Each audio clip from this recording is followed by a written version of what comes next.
This is Mackenzie Shirilla. She's a 17-year-old who was found guilty of murder for causing a car crash that killed her boyfriend and his friend. Mackenzie decided death was the ultimate goal that day. This was not reckless driving. This was murder. Shirilla's boyfriend, Dominic Russo, and his friend, Davian Flanagan, were in the car when she crashed into the side of a commercial building outside of Cleveland, going 100 miles per hour. Both men were pronounced dead at the scene, and Shirilla survived. Prosecutors argued that the teen had a toxic relationship, and Shirilla had made violent threats against her boyfriend. Threatened his property? She threatened to break into his house? Correct. Reportedly, she crashed her car on purpose because she wanted to kill her boyfriend, and that his friend was just collateral damage. The prosecutor said the intent was obvious upon seeing that video, that there was only one goal. You see her driving very calmly and making the right turn, and then all evidence indicates she immediately put the pedal to the metal and drove straight into a building at 100 miles per hour. I think those really demonstrated to us that this was no accident. And a few days before the crash, she allegedly took the same route to plot the crime. This is where the judge now finds her guilty. Count 1. Finds the defendant, Mackenzie Shirilla, guilty of murder, to wit Dominic Russo. She now stands up to be placed in handcuffs as she continues to tear up. Count 2. Finds the defendant, Mackenzie Shirilla, guilty of murder, to wit Davian Flanagan. Shirilla now has a moment to speak before her sentencing. The families of Dom and Davian, I'm so deeply sorry. I hope one day you can see I would never let this happen or do it on purpose. I wish I could remember what happened. I'm just so sorry. I'm heartbroken. There was no medical condition that caused this as an accident. There was no mechanical failure of the car. A failed suicide attempt is not a defense to murder. There's a very good likelihood, Mackenzie, that you will spend the rest of your life in prison. She's sentenced on count 1, 15 years to life. Count 2, 15 years to life, to be served concurrent to each other. The judge just sentenced her to 15 years to life in prison. This is Aiden Fucci, who pled guilty in court for the murder of his classmate when he was only 14 years old. Having fun in a cop car. Yep.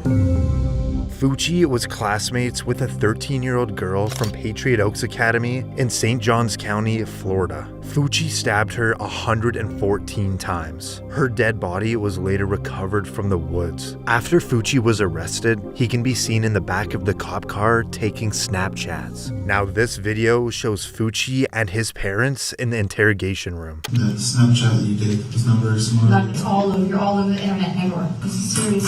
It's very serious. This is no joke. This is your whole life. Your whole life. And hers. And ours. A video from prosecutors showed Fucci and the girl allegedly walking together right before she was murdered. Then about 90 minutes later, the video shows Fucci allegedly running away from the area where the body was found. 114 stab wounds, 49 defensive wounds, 35 wounds to the head and neck, 29 to the back and shoulder, and 6 fatal wounds. After Fucci pled guilty to first-degree murder, the judge now hands down his sentence. Having entered a plea of guilty to the crime of first-degree murder, I sentence you to life in prison. Because of your age, you are eligible for review of the sentence in 25 years. After Fucci was sentenced, he stood still with a little movement. This is Willard Miller and Jeremy Goodale, and at just 16 years old, they are both charged for the murder of their high school Spanish teacher. Reportedly, it was over a bad grade. We then moved her off of the trail, where I then struck her, and she died as a result. Miller and Goodale went to Fairfield High School in southeastern Iowa. Nohema Graber was the Spanish teacher at the school, and Miller was one of her students. After he received a bad grade from Graber, he and his friend Goodale planned to kill her. We discussed a general plan. I'll stand up here, look out, wait for Miss Graber to show up. Graber went for her usual walk at Chautauqua City Park.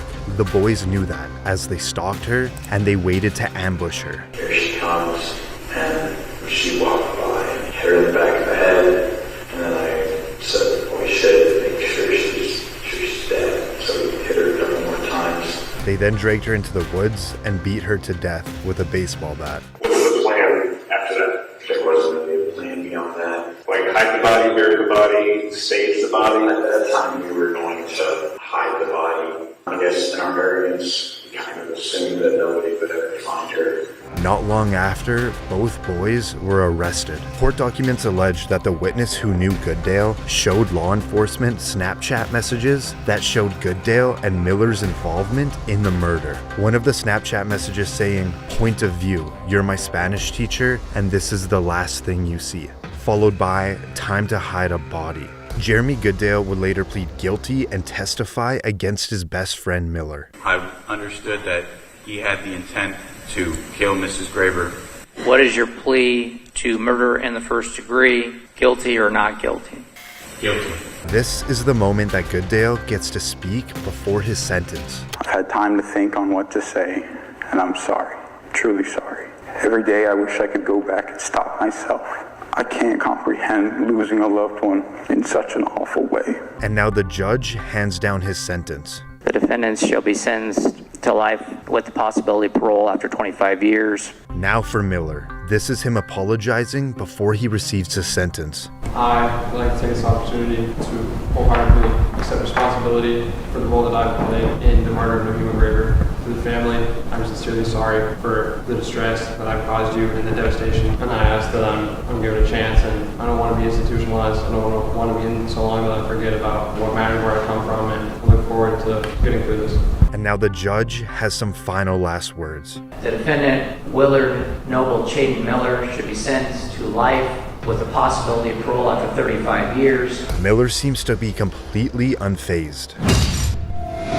This is Rachel Shoaf and Sheila Eddy, who are both in court today for the murder of their friend when they were only 16 years old. Their scheme was to hide knives on their bodies and to attack Skylar at an agreed-upon moment. In Star City, West Virginia, Shoaf and Eddy were friends with 16-year-old Skylar Neese. Reportedly, Shoaf and Eddy decided they didn't like Neese anymore, so they planned to kill her. Sheila Eddy and Rachel Shoaf carried out that plan. Together they stabbed and killed Skylar. After Shoaf's confession, both teens were arrested. Shoaf agreed to plead guilty to second-degree murder in exchange for her cooperation in the case. I'm so sorry. I don't know if there's a proper way to make this apology because there are not even words to describe the guilt and remorse that I feel each day for what I've done. I hurt the Neese family and those who love Skylar. I hurt my parents and shamed my family. May God bring eternal peace to Skylar and the entire Neese family. After securing a plea deal, the judge now gives Shoaf her sentence. Rachel Shoaf, it is the sentence of the court that you be imprisoned in the West Virginia State Penitentiary for a period of 30 years.